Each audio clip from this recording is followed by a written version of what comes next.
Scott Holbrook, Director of Sales, Secure Sling and Strap. During these trying times, the coronavirus, I've made the decision to take my family.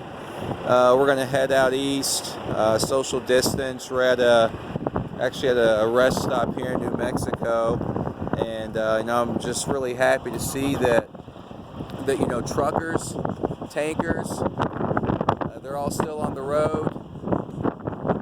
They're still delivering the goods that America needs in order to get through this.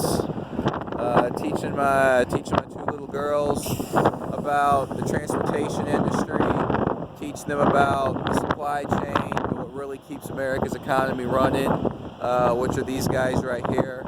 And so, from Secure Sling and Strap, for myself personally, for my family, we just want to thank truckers for all that you're doing during these times of need and hardship, and making sure that America has the goods, supplies, the medical supplies, the food, the hygienic products that we need to get through this. So thank you all, and keep on trucking.